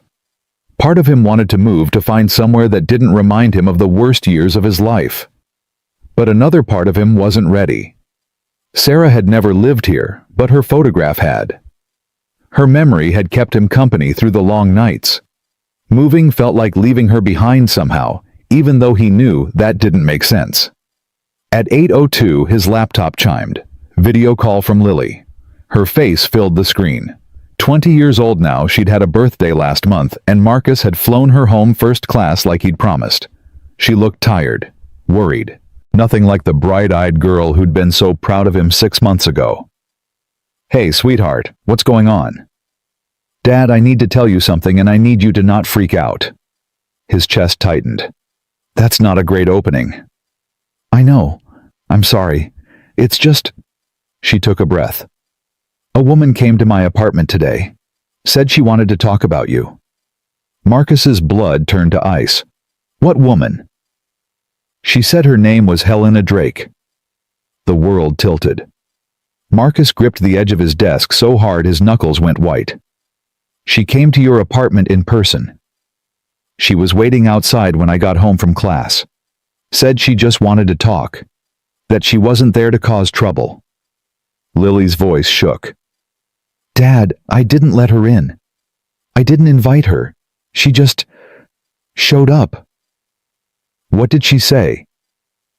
She said she wanted to apologize. That she'd done terrible things and she was trying to make amends. Lily wrapped her arms around herself. She said she knew I probably hated her, but she hoped I could give her a chance to explain. Marcus felt rage building in his chest. Hot. Volcanic. The kind of anger he hadn't felt since the night Helena had hit him. And what did you say? I told her to leave. I told her my father was a good man, and whatever she wanted, she could go to hell. Lily's chin lifted with defiance that reminded Marcus so much of Sarah it hurt. Then I went inside and locked the door. Good girl. But Dad... Lily hesitated. She started crying, right there on the sidewalk. Real tears, not fake ones. She kept saying she was sorry that she'd lost everything, that she just wanted a chance to make things right. Marcus closed his eyes. Helena Drake doesn't cry, Lily. Whatever you saw was manipulation. Are you sure? Because she looked broken. Like really broken. Like how you looked after Mom died. The comparison stabbed through Marcus's anger. He'd looked broken after Sarah died because he had been broken. Was it possible Helena was the same, that prison had actually changed her? No. He couldn't believe that. Wouldn't believe that. Helena Drake was a predator. Predators didn't change. They just learned new hunting techniques. Listen to me carefully. Marcus leaned toward the camera. I want you to call campus security. Tell them about Helena's visit. Ask them to increase patrols around your building. Dad, don't you think that's overreacting? No, I don't. His voice came out harder than he intended. Helena Drake threatened to destroy you 6 months ago. She said she'd have you investigated, expelled, your reputation ruined. Just because she's out of prison doesn't mean she's given up. But what if she really has changed? What if she really just wants to apologize? Then she can apologize to me, not to you. Marcus forced himself to breathe. You're not a chess piece, Lily. You're not leverage. You're my daughter, and I'm not going to let her use you to get to me. Lily was quiet for a long moment. When she spoke again, her voice was small. I'm scared, Dad. I know, sweetheart. I know. Marcus wished he could reach through the screen and hold her. But I'm not going to let anything happen to you, I promise. You always keep your promises. I try. They talked for another hour about nothing in particular. Classes. Her roommate's annoying boyfriend. A professor who actually recognized her talent. Normal things. Safe things. The kind of conversation they'd had before Helena Drake existed in their lives. When they hung up, Marcus sat in darkness, staring at Sarah's photograph. What do I do? He whispered. She won't stop. Even after everything, she won't stop. The photograph didn't answer. It never did. But somehow Marcus felt Sarah's presence anyway. The way she'd always known when he was about to make a bad decision. The way she'd talk him through his rage until he could think clearly again. What would Sarah say now? He knew the answer, even though he didn't want to hear it. Talk to her. Find out what she really wants. You can't protect Lily from a threat you don't understand. Marcus picked up his phone, pulled up Cho's number, typed a message. Tell Helena I'll meet her, tomorrow, noon, somewhere public. The response came in seconds. Are you sure? No. But I'm going to do it anyway. The coffee shop was crowded with the lunch rush. Marcus arrived at 11:45, claimed a table near the window, watched people move through ordinary lives that didn't involve megalomaniac CEOs or corporate conspiracy, or daughters being stalked by enemies. Helena walked in at exactly noon. She looked different. Older. Thinner. The designer suits were gone, replaced by simple jeans and a plain jacket that had seen better years. No makeup. No jewelry. No trace of the woman who'd commanded a billion-dollar empire with the kind of presence that made rooms fall silent. But her walk still carried purpose. Her eyes still held intelligence. Prison hadn't broken her, had changed her maybe, but broken was something different. She spotted Marcus. Walked toward him slowly, each step testing whether he'd stand up and leave. He stayed seated. Thank you for meeting me. Her voice came out quieter than he remembered. Raspier. Like she'd spent 6 months not talking. Sit down. She sat. Up close, Marcus could see lines around her eyes that hadn't been there before. Gray streaks in hair she'd always kept perfectly colored. The weight of consequences written on features that had spent 55 years hiding vulnerability. You look good, she said. Success agrees with you. What do you want, Helena? I came to apologize. You already apologized. In the boardroom, with cameras recording. That was forced. That was performance. She looked down at her hands. This is real. Marcus leaned back, crossed his arms. I'm listening. I've had 6 months to think about everything. About what I did to you, what I did to my company, what I did to my own life. Her voice cracked slightly. I told myself I was fighting for respect, for recognition, for everything men had tried to take from me. And maybe that was true at first. But somewhere along the way, I forgot why I was fighting. I just fought. Anyone who threatened me. Anyone who challenged me. Anyone who made me feel less powerful than I wanted to be. Marcus said nothing. You were right. What you said in my office that morning. Helena met his eyes. Tears glistened there, real or fake, he couldn't tell. Fear makes you cruel. Cruelty makes you alone. I've been alone my entire career. I thought it was strength. Turns out it was just survival. Why did you go to my daughter's apartment? Helena flinched. I shouldn't have done that. I know, She wrapped her hands around the coffee cup she hadn't touched. I wanted to apologize to her, for threatening her, for trying to use her against you. You could have called me directly. You wouldn't have answered. So you went after Lily instead. Marcus's voice hardened. You scared her, Helena. She called me terrified that you were starting something again. I didn't mean to scare her. I just wanted... Helena stopped, took a breath. You're right. I did it wrong. I did everything wrong. That's what I'm trying to fix. Marcus studied her face, looking for the tells he'd learned to recognize over 30 years of reading people. The micro-expressions that revealed lies, the subtle shifts that meant manipulation. He saw exhaustion. He saw regret. He saw something that looked almost like surrender. But he also saw Helena Drake. The woman who'd built an empire on lies. The woman who'd smiled while destroying careers. The woman who'd hit him in the face and threatened to ruin his daughter's life. Could someone like that really change? What do you want from me, Helena? Specifically, what are you hoping happens in this conversation? She was quiet for a long moment. I want to work again. Not at Drake Energy. I know that's impossible. But somewhere. Doing something that matters. Her voice dropped to barely above a whisper. I applied to 47 jobs in the past 3 weeks. 47 rejections. Nobody will touch me. My name is poison. So, you want me to give you a reference? No.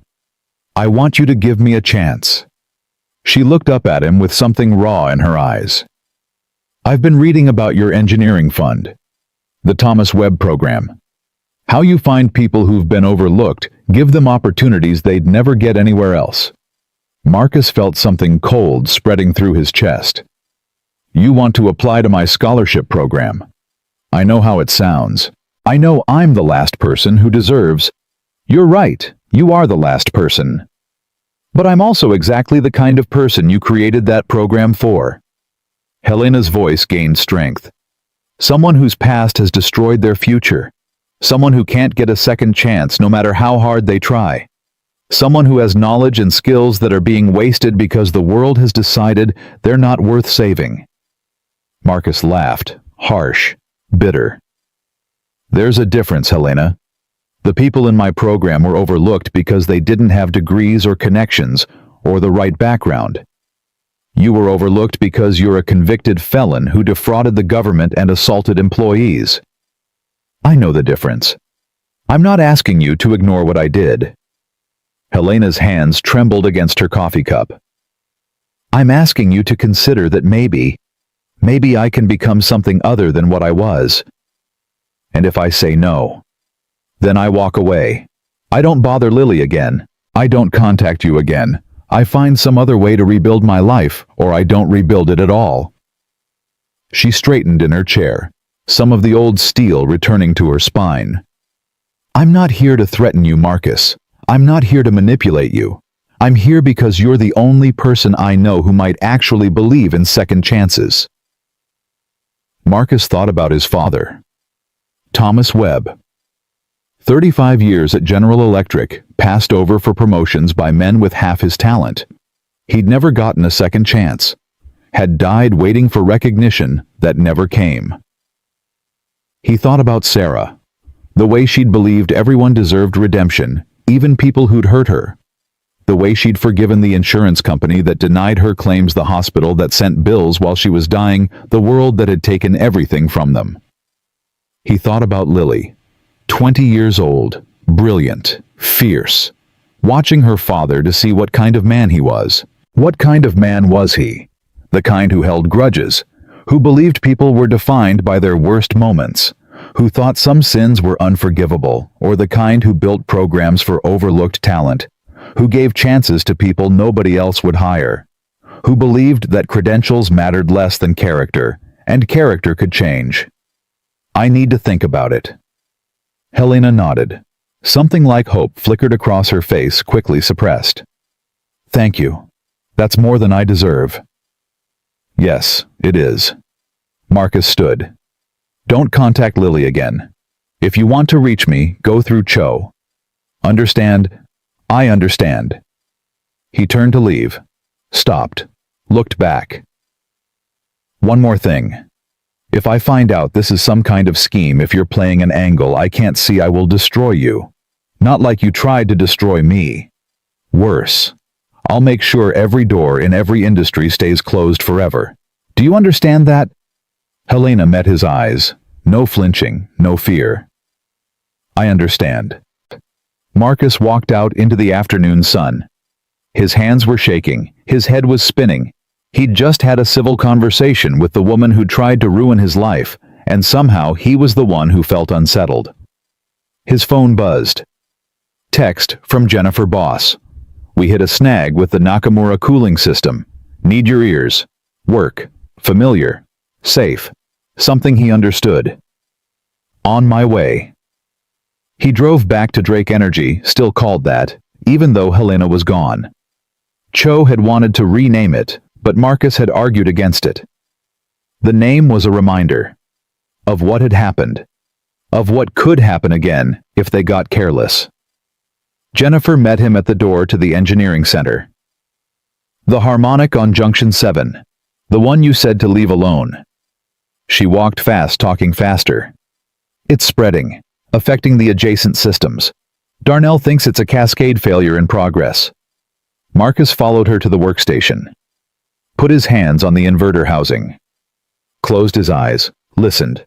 There. The stutter he'd missed this morning. Worse now. Building toward something bad. It's not Junction 7, he said. It's Junction 5. The problem's propagating downstream, making 7 look like the source. How can you tell? Because Junction 7 sounds scared, Junction 5 sounds angry. He opened his eyes. My father used to say machines have emotions. Most people think that's crazy. But if you listen long enough, you start to understand what he meant. Jennifer nodded. Already moving to Junction 5. Marcus watched her work. Watched his whole team work, Jennifer and Darnell and Maria, and a dozen others, all of them overlooked all of them. Brilliant, all of them proving every day that talent existed in places most people never bothered to look. This was what he'd built. This was what mattered. Not revenge, not anger, not Helena Drake and her crimes and her tears and her requests for redemption. This.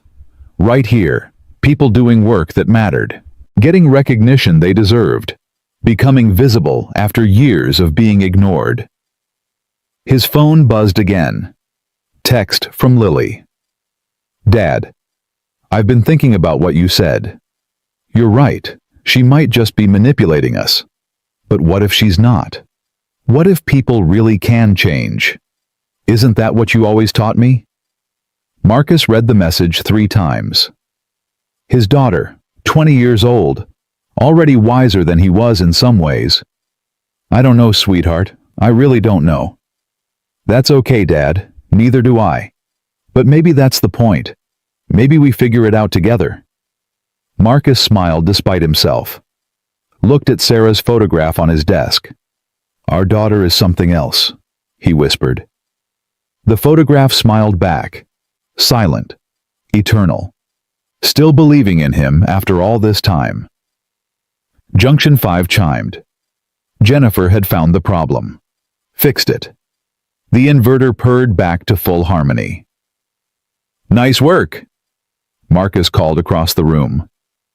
That's why I hired you. Jennifer grinned. Because I listen to machines like a crazy person.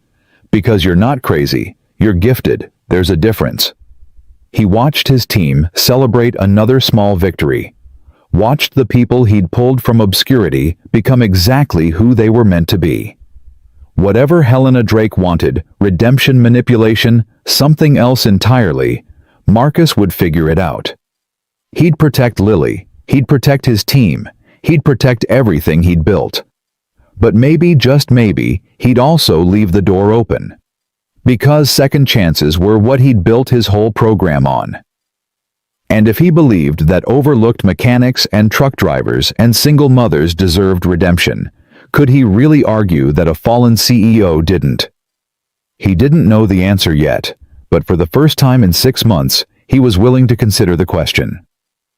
18 months later, Marcus stood at a podium in Drake Energy's main auditorium, looking out at 500 faces staring back at him. Board members in the front row. Engineers and technicians filling the middle sections. Media cameras lining the walls. And in the very back, standing alone by the exit, Helena Drake. She'd come. He hadn't expected that, hadn't invited her specifically. But when he'd announced the creation of the Thomas Webb Institute for Engineering Excellence, she'd requested permission to attend. Cho had advised against it. Lily had said she didn't care either way. Marcus had said yes. He still wasn't sure why. 18 months ago.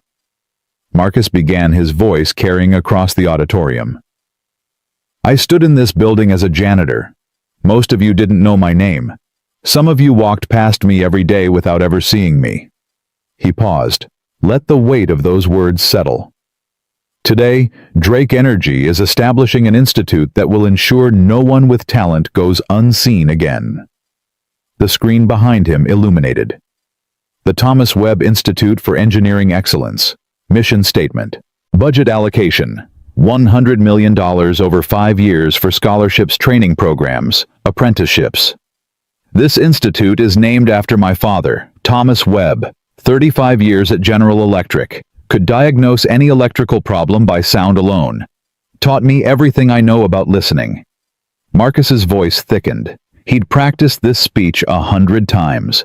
Still couldn't get through this part without feeling his throat close. My father never received a promotion, never got recognition, never got the respect his genius deserved because he didn't have a degree or connections or the right pedigree. He steadied himself. He died on a garage floor at 59, still working, still invisible, still waiting for someone to see what he was worth. This institute will prove that the world was wrong about him, and about everyone like him. Marcus explained the program. 4,000 applications. 60 fellows selected. Mechanics, truck drivers, factory workers, single mothers. People with passion for engineering and no pathway to prove it. People overlooked by every institution that claimed to value talent. The first class of the Thomas Webb Institute graduated 3 months ago. 57 fellows completed the program. 94% are now employed in engineering positions. Average starting salary, $78,000. He smiled. Not bad for people the world said weren't qualified. Applause rippled through the auditorium. Marcus let it wash over him. But I want to talk about one graduate in particular. Someone whose application was controversial. The room went quiet. In the back, Helena straightened. 18 months ago, this person was my enemy. They had hurt me, threatened my family, tried to destroy everything I'd built. Marcus met Helena's eyes across the distance. I had every reason to reject their application, every reason to say no, every reason to believe that some people don't deserve second chances. He paused. But that's not what this institute is about. The Thomas Webb Institute exists because I believe talent matters more than credentials. Because I believe people are more than their worst moments. Because I believe that someone who's been overlooked for whatever reason deserves a chance to prove who they really are. Helena's face had gone pale. She gripped the back of the chair in front of her. This person completed our program with the highest marks in their cohort. They now work for a small company in Cleveland designing systems for agricultural equipment. Not glamorous, not prestigious, but honest work that matters. Marcus took a breath. Helena Drake, would you please come up here? The auditorium exploded in whispers. Heads turned, cameras swiveled. Helena stood frozen in the back, looking like she wanted to bolt for the exit. But she didn't run. She walked forward each step, visible effort past 500 people who remembered what she'd done, past employees she'd terrorized, past board members she'd lied to, past cameras that would broadcast this moment to millions. She climbed the stairs to the stage, stood next to Marcus. Up close, he could see she was shaking. 18 months ago, Marcus said into the microphone, Helena Drake was my enemy. Today she's proof that this program works, that people can change, that second chances matter. He turned to her. Helena, would you like to say anything? She stared at the microphone like it might bite her. Her mouth opened, closed, opened again. I don't deserve this. Her voice came out barely above a whisper. I don't deserve to be standing here. I don't deserve his forgiveness or his generosity or any of the chances he's given me. She turned to face the audience. 18 months ago, I hit this man with a mop handle in front of 300 employees. I threatened to destroy his daughter. I tried to send him to prison for exposing my crimes. Her voice cracked. I was everything you probably think I still am. Cruel, manipulative, incapable of seeing anyone as anything other than a tool to be used. Silence pressed against the auditorium walls. But Marcus Webb saw something else. I don't know what.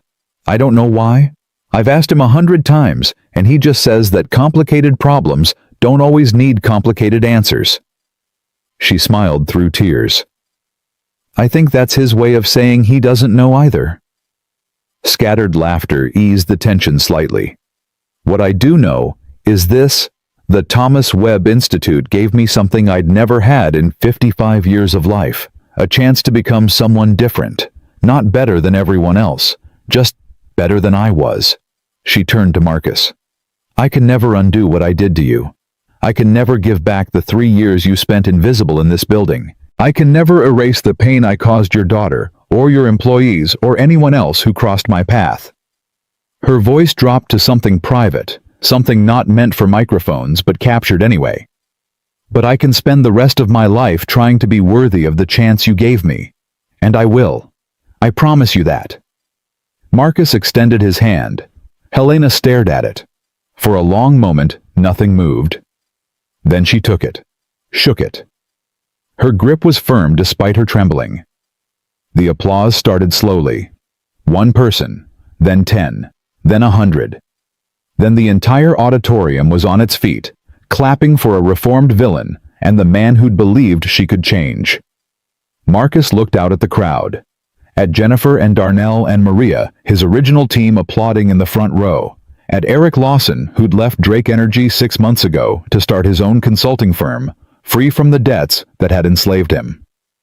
At Dr. Raymond Cho, 75, now still sharp, still watching over everything Marcus built. And in the second row, next to Cho, sat Lily. 21 years old, graduated with honors from University of Illinois 3 months ago.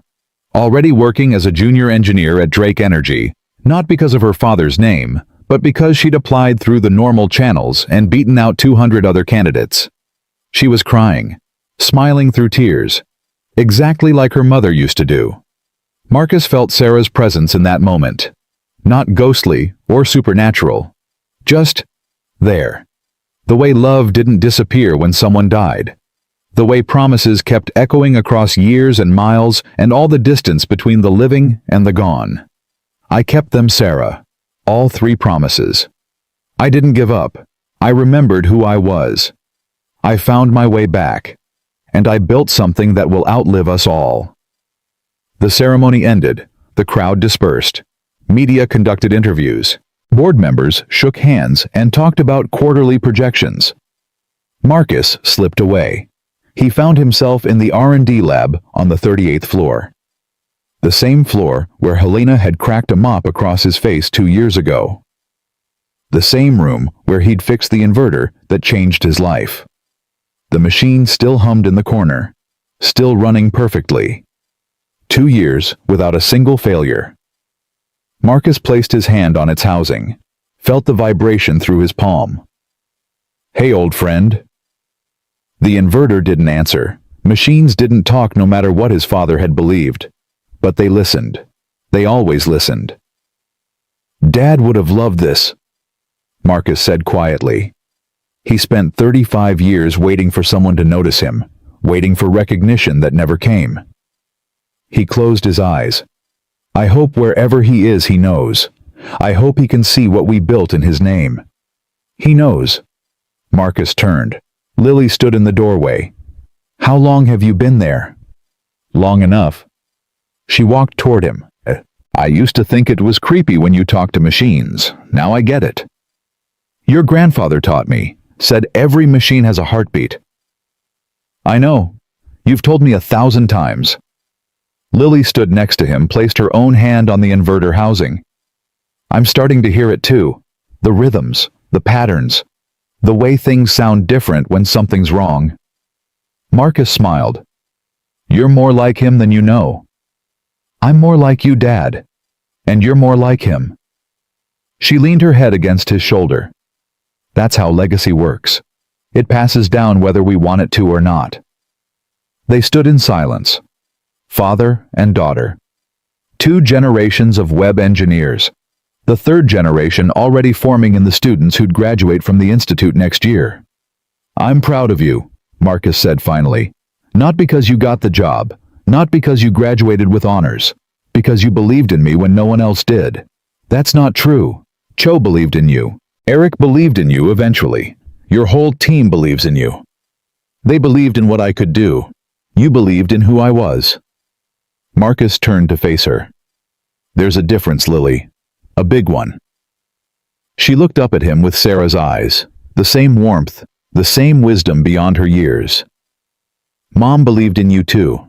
She never stopped believing. Even at the end when everything hurt, she used to tell me that you were going to do something important someday, that you had gifts the world hadn't discovered yet." Marcus felt tears threatening. Didn't fight them. "She made me promise 3 things. Before she died. Don't give up. Remember who I am. Find my way back. You kept all 3. I kept all 3. He pulled his daughter into a hug, held her tight. "But I couldn't have done it without you. You know that, right? You're the reason I got out of bed those first 3 years. The reason I took the janitor job. The reason I didn't just give up." "I know, Dad." Lily hugged him back. "I've always known." They held each other in the hum of the inverter in the building that had witnessed Marcus's destruction and resurrection in the legacy they were building together. "So what's next?" Lily asked finally. "You've got the institute. You've got the team. Helena's redeemed. What's left?" Marcus released her, stepped back, looked around the lab that had changed everything. "I've been thinking about that. Actually, I've been thinking about it a lot. And I want to open a garage." Lily blinked. "A garage?" "Not just any garage. A free diagnostic clinic. Back in Detroit where I grew up. Where my father worked on cars in our driveway and taught me how to listen." Marcus's voice gained strength as the vision crystallized. "A place where anyone can bring their car, their equipment, anything that's broken. And we fix it. Or we teach them how to fix it. Free." Dad, that's amazing. But what about Drake Energy? What about everything you've built here?" "I'll transition out over the next year. Jennifer can take over as chief engineer, she's ready. Darnell can lead the diagnostic team. The institute will keep running with or without me." Marcus shrugged. "This place doesn't need me anymore. But Detroit does. All those people who can't afford mechanics. All those kids who have talent but nowhere to learn. They need someone to show them what I showed the people here." Lily stared at him. "You're really going to walk away from a $170,000 salary to open a free garage in Detroit?" "I'm going to walk away from a job to start a mission." Marcus smiled.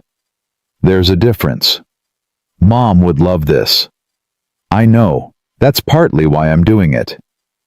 He looked at Sarah's photograph on his desk. She always said the measure of a life isn't what you accumulate, it's what you give away. The Thomas Webb Memorial Garage opened on a Saturday morning in September, 1 year later. Nothing fancy, A simple workshop in an old Detroit neighborhood that had seen better decades. Tools Marcus had collected over a lifetime. A sign above the door that read, "Free engine diagnostics for anyone who needs it." By noon, a line stretched around the block. Single mothers with cars that wouldn't start. Elderly men with trucks that had served them faithfully for 40 years. Teenagers with first vehicles held together by hope and duct tape. People who couldn't afford mechanics and didn't understand why their engines had stopped working. Marcus helped them all. Showed young people how to listen to their engines. Taught single parents basic maintenance that could save hundreds in repair bills. Passed on his father's wisdom to anyone willing to learn. The same wisdom Thomas Webb had shared in a different garage 40 years earlier. Every machine has a heartbeat. You just have to know how to listen. A young woman walked in one afternoon carrying an engine part frustration written across her face. "I can't figure out what's wrong with it. I've tried everything." Marcus took the part, examined it with hands that had fixed 10,000 problems. Within seconds, he identified the issue, a hairline crack invisible to the untrained eye. "See this?" He pointed to the crack. "That's your problem. Easy fix if you know what you're looking for." The woman stared. "How did you find that so fast?" "My father taught me a long time ago. He said that machines speak to those who know how to listen." Marcus handed back the part. "Now I'm teaching you so you can teach someone else. That's how knowledge survives." The woman left with her repaired part and new understanding. Marcus watched her go. Behind him, 3 photographs hung on the workshop wall. Thomas Webb, in his General Electric uniform, looking proud and tired after a long shift. Sarah on their wedding day laughing at something only she remembered. And a newspaper clipping from 2 years ago showing a janitor who'd shocked the world. Marcus looked at those photographs every day. They reminded him where he'd come from and why the journey mattered. Late one evening, as Marcus was closing up, a familiar figure appeared in the doorway. Helena Drake. She looked stronger than the last time he'd seen her. More confident.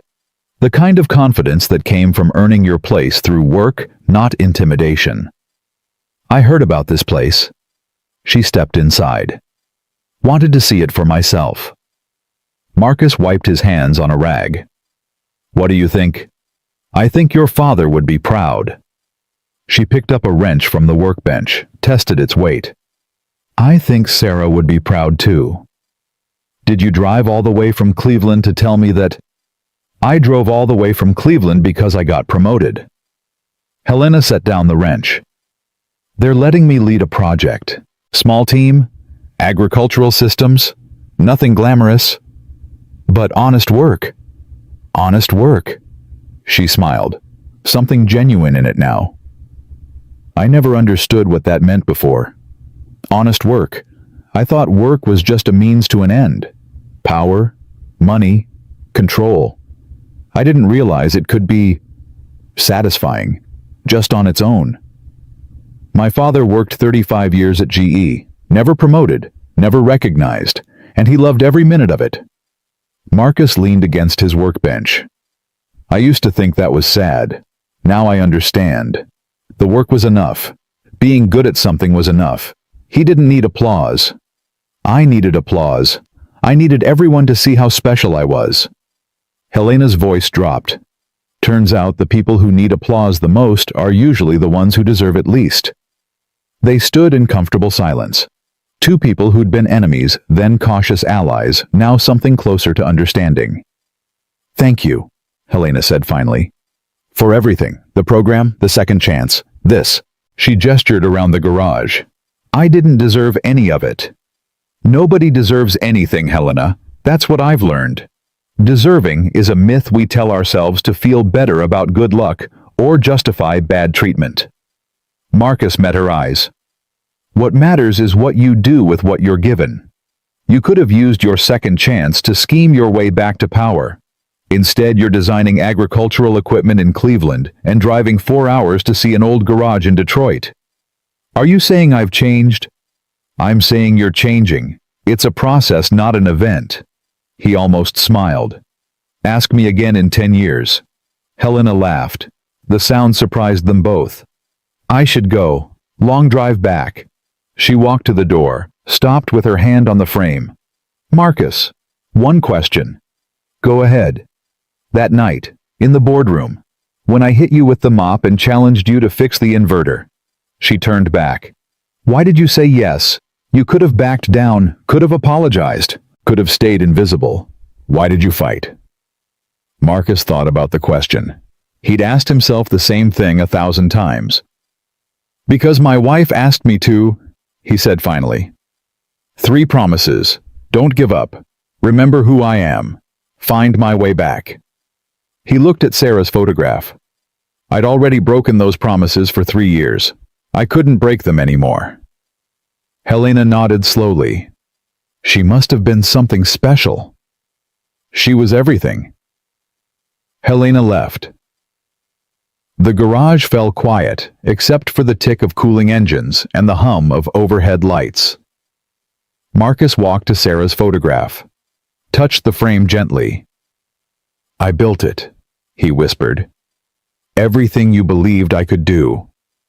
I built it. The photograph didn't answer. Never did. But Marcus felt her anyway. The warmth of her hand in his, the certainty of her faith. The love that hadn't dimmed in 5 years of absence. Some people changed the world with armies. Some with money. Some with power. Marcus Webb changed it by listening, by believing, by giving second chances to people the world had given up on. His father had taught him that machines had heartbeats. Sarah had taught him that people did too. And if you listened carefully enough, really listened, you could hear what they needed to come back to life. The next morning, Marcus opened the garage at 7. The line was already forming. A young man stood at the front, maybe 19, nervous energy radiating off him like heat. Are you Mr. Webb? The one from the videos? Just Marcus. I watched what you did. At Drake Energy, standing up to that woman. Fixing that machine when everyone said you couldn't. The young man's voice shook with emotion. I'm like you. I mean, I want to be. I work at a tire shop, but I know I'm meant for more. I just don't know how to get there. Marcus looked at this kid, saw himself at 19, saw his father at 19, saw all the invisible people who would never get chances they deserved unless someone opened a door. What's your name? Derek. Derek Thompson. Derek, do you know how to listen? Listen to what? Marcus smiled, placed a wrench in Derek's hand, led him to an engine on the workbench. Put your hands here, close your eyes, and just listen. Derek obeyed, his face scrunched with concentration. I don't hear anything. Yes, you do. You're just not paying attention yet. Marcus stood beside him. Every machine has a heartbeat. Most people hear noise. But if you listen, really listen, the machine will tell you exactly what's wrong. Derek concentrated harder. 1 minute, 2 minutes. His expression shifted. Wait, there's like a stutter. Every few seconds. Is that? That's exactly right. Marcus felt something swell in his chest. Pride, hope, the certainty that everything he'd built was going to outlive him. Now tell me what you think is causing it. Derek opened his eyes. They were bright with excitement. I don't know yet, but I want to learn. Then you've already started. Marcus Webb spent the next 6 hours teaching Derek Thompson everything he knew about engines. The same way his father had taught him. The same way he'd taught Jennifer and Darnell and Maria and the 60 fellows of the Thomas Webb Institute. Knowledge surviving through transfer. Legacy building through inheritance. The invisible becoming visible one person at a time. At the end of the day, as the sun set over Detroit and the last customer drove away with a repaired engine, Marcus sat alone in his garage. He thought about Thomas Webb, who'd died unrecognized, but whose name now graced an institute that would change thousands of lives.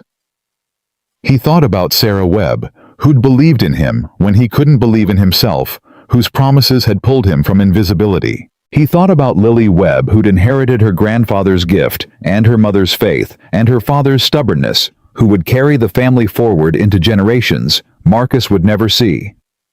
He thought about Helena Drake, who'd been his enemy and was becoming something else, proof that people could change, that cruelty wasn't destiny, that second chances sometimes worked. And he thought about himself.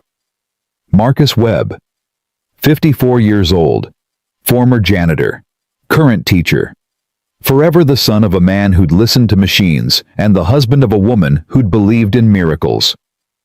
The measure of a life isn't what you accumulate, it's what you give away. Marcus had given away his knowledge, his time, his faith in human potential, and in return he'd received something money couldn't buy and power couldn't take. He'd received purpose. The garage door rattled in the evening breeze. The photographs watched from the wall. Thomas, Sarah, the newspaper clipping that had started everything. Marcus Webb smiled, turned off the lights, and went home to the life he'd built, from nothing but promises and persistence. He'd spent 3 years invisible. Now his legacy would be seen forever. And that, more than money, more than revenge, more than anything Helena Drake had tried to take from him, was the victory that mattered. Not to be remembered, but to have mattered. Not to live forever, but to have helped others live better. Marcus Webb had found his way back, and he'd brought an army of invisible people with him into the light.